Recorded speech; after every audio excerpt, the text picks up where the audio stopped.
Yes. Bakunzi ba LTV 24 nizere ko aho muri mumeze neza kandi muhumeka umwuka wa bazima nyir'ubutangwa komeza biteho kandi abageneza umugoroba muhire cyane. Ikiswe Operation Freedom cyangwa se Freedom Project kikaba rero ngo kiri gukora akantu cyane hariya muri Street of Ahungira ndetse no mu gihugu cya Oman. Ibi bikaba ari project cyangwa se umushinga watangijwe na Perezida wa Amerika Trump mu muhora Ahungira.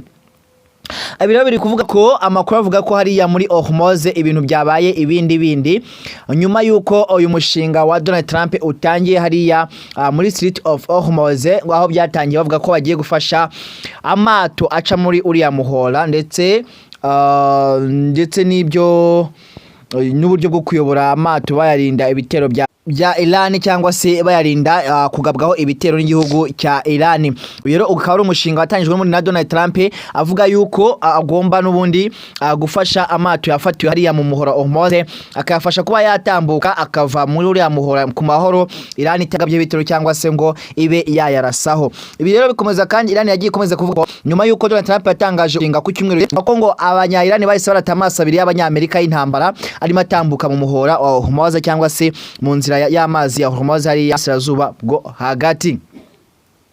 Uyu munsi rero isi yose ngo ifite ubwoba, abanyamerika bafite ubwoba, abadage bafite ubwoba ndetse n'imiryango mpuzamahanga kubera yuko Amerika igiye gukura cyangwa se leta z'ubumwe za Amerika zigiye kugabanya ingabo hariya mu Budage cyangwa se muri Germany. United States of America is gonna to release or to decrease the number of armies in State of Ahungira. Bishatse kuvuga ko rero hariya muri Ahungira ndetse na hariya mu Budage ibintu bishobora kuba bigiye kuba ibindi. Amerika bishobora kugiye gukora ingabo ikaba yazizana kurwana hariya muri Middle East. Amerika rero isanzwe ifite ingabo zirenga 36,000 mu Budage. Rero minisitiri w'ububanyi n'amahanga w'Ubudage yatangaje yuko abanzi cyangwa se ku ngingo za leta zunze ubumwe za Amerika yo gukura muri iki gihugu cy'Ubudage cyangwa se ingabo 5,000 ngo ni ingingo ngo itari yitezwe cyangwa se itarigeze iganirwaho. Bivuga yuko ngo Trump ashobora kuba atangiye kubura abasirikare bo gukoresha burasirazuba bwo hagati akaba atangiye kujya kwifashisha abo yari afite mu bindi bihugu. Avugana rero n'itangaza makuru rya DPA Boris Pistorius ashimangira ko kuba ingabo za Amerika ziri ku mugabane w'Uburayi cyane mu Budage ari ku nyungu zacu cyangwa se z'Abadage no ku nyungu z'Abanyamerika atari inyungu z'isi yose muri rusange. Avuga ati uyu nguyu Boris yavuze ko ni Boris ni ministry w'ingabo hariya cyangwa se ni ministry w'ububanyi n'amahanga hariya mu gihugu cy'Ubudage yatangaje avuga ko ingabo zabo zigomba n'ubundi kuba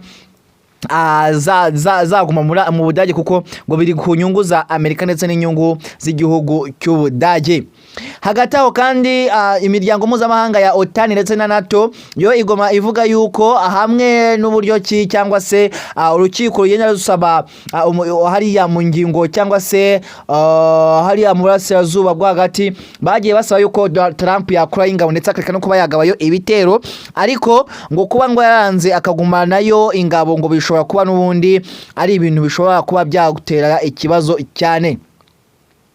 Rero nukuvuga ngo uvugira hariya uriya mugore uvugira OTAN ndetse na NATO akaba ari Alison Hati avuga ko abarimo bagerageza kugira ngo barebe ukuntu bakorana na Amerika kugira ngo barebe izo ngabo ziri mu Budage zibe zagumayo kandi zibe zahabwa ibisabwa cyangwa se zibe zaguma kugira icyo zivuga hariya mu Burayi kuko ngo zifite icyo zimariye Uburayi. Rero bishatse kuvuga yuko amakuru yuko isa n'isa bishobora kuba byarangira hariya bibaye cyangwa se bigatuma intambara yo mu burasirazuba bwo hagati ikomeza. Bivuga ngo Donald Trump arashaka abasirikare bo kugira ngo ajyane mu burasirazuba bwo hagati.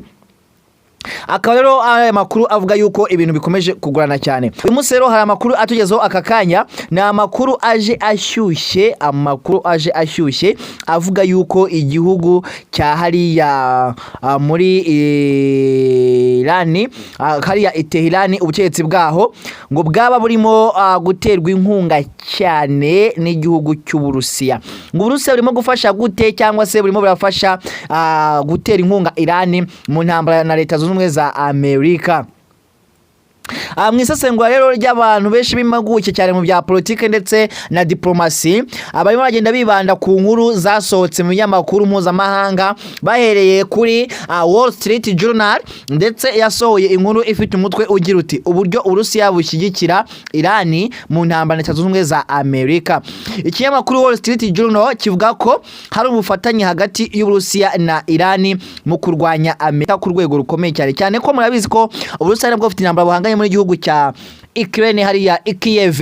Bivuga yuko rero Uburusiya nabwo ngo Amerika yabitera inkunga igihugu cya Ukraine, bikaba no mpamvu ira ntambara imaze imyaka hafi 4 yose, ngira ngo intambara ya Ukraine ndetse Uburusiya yatangiye 2022 ariko kugeza uyu munsi iracyahari.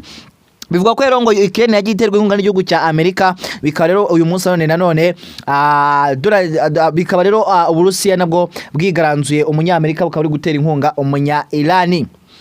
Iki kinyamakuru rero kivuga ko nubwo Amerika iza akaga Irani yateza cyangwa se uburyo Irani ishobora kuba yagira ingaruka yateza ibibazo byinshi cyane, ariko irimo guhangana nayo mu buryo butandukanye nubwo Uburusiya mu gihe ikoresha ubutasi kugira ngo imenye urugero rw'inkunga y'Uburusiya kuri Irani. Kuvuga ngo Amerika uyu munsi none ikaba irimo igerageza kugira ngo irebe uburyo ki yatanga cyangwa se yahagarika Uburusiya gutera inkunga Irani, gusa ariko ngo ntago bishoka cyane cyangwa se bisa nkaho byamaze kurenga ikigero cyangwa kurenga igipimo, kuko ngo ni ibintu biri gukorwa cyane uyu munsi wa none.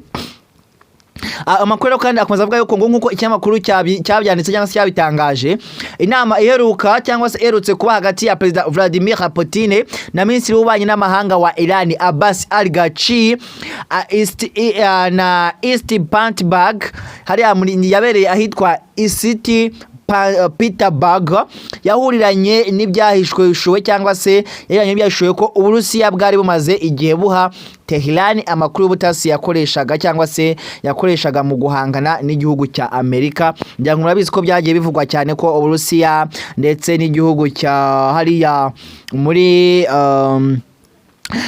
cy'Ubushinwa hariya i Beijing ngo baba barimo batera inkunga hariya muri Irani. Bivuga ko rero ari ibintu bishobora kuba byaba nyine nabyo birimo biteza ikibazo cyane gikomeye cyane hariya ku butegetsi bwa hariya muri Irani. Yes, rero uyu munsi none biravuga ko rero ngo intambara idashobora kuba yahagarara habe na gatoya aka kanya mu nyanja rero mu muhora Hormuz. Birakomeye n'undi harimo raberamo intambara y'urudaca, amakimbirane akomeye cyane, aho ingabo za Amerika zirwanira mu mazi zizwi nka United States Navy zirimo zihangana n'ingabo z'abanya-Irani impinduramatwara zirwanyira mu mazi. Bivuga yuko rero ari urugamba rukomeye cyane, amato menshi ari gusenyuka ndetse n'ibihugu bituye aho hafi nka United Arab Emirates ikaba irimo igabwaho ibitero. Yes, ini RTV 24 ni Pazoro umuhungu wanyu, ndabakunda cyane kandi mbifuriza ibyiza. Utakora subscribe, kora subscribe, udusharinge kandi ukomeze kugubwa neza, Nyagasani aguhe umugisha.